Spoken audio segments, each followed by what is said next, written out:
Next up, more eights. It's the Thames Challenge Cup. We've got Minerva Bath Rowing Club on the Berkshire Station, left-hand side of your picture in the yellow, and Tyne Amateur Rowing Club on the Buckinghamshire Station. And we're underway here. And more furious starts. I love the sound of the eights off the start, Greg. There's a real quietness before the start. You all sit there and you wait. We had a long wait on the previous race, and then suddenly the umpire drops the flag and all fury breaks loose. Those oars lock against the gates. We get up and moving. The coxes start shouting, getting their crews moving. And we've immediately got a little bit of flagging here. Tyne Rowing Club being pushed back towards their station. That's, again, a little bit of a shame to have gone a little bit wide, but it hasn't affected their speed too much. Top of the island looking like nearly half a length. Yeah, Maisie Swindle's reacting well there in the cox's seat for Tyne Amateur Rowing Club. She's been at Henley 3 times. This is her third time racing here at the regatta, so she certainly knows how to steer this course.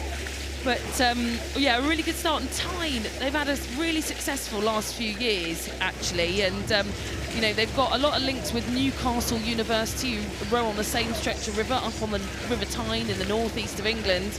And a lot of these athletes have actually come through either the Newcastle University programme or the Northumbria University programme and have joined the club either since leaving university or whilst at university to create a really good unit. And you can see here they've managed to get the lead up on Minerva Bath, who's sit on the right-hand side, but Minerva still chasing hard here.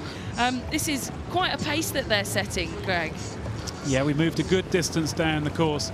And yeah, Minerva Bath on the left there will be looking to keep their blade work going, looking good as they're coming towards the enclosures here.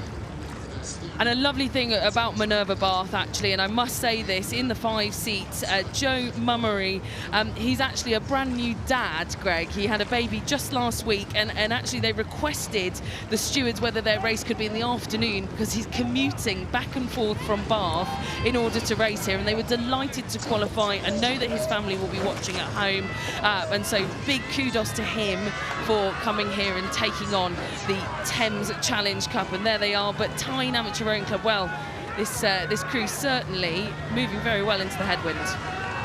Yeah, as you say, on the left of our shot, the Tyne crew moving pretty nicely in the white vest with the black stripe across it. Angus MacDonald there in the bow seat, Harry Clark in front of them.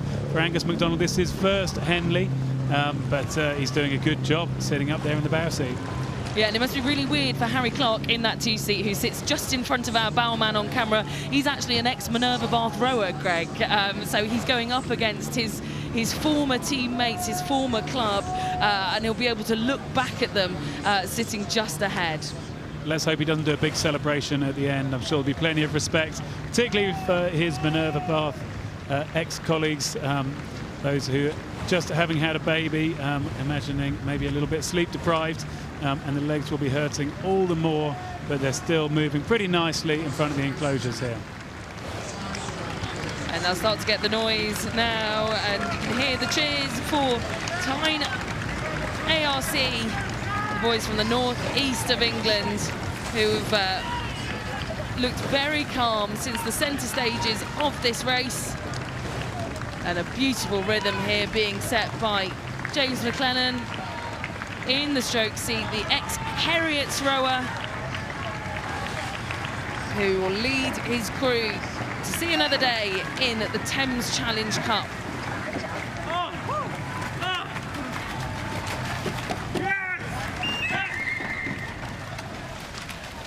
A strong finish there from Minerva Bath. They kept the rate up the whole way, but it's Tyne Amateur Rowing Club who will beat Minerva Bath in that round of the Thames Challenge Cup.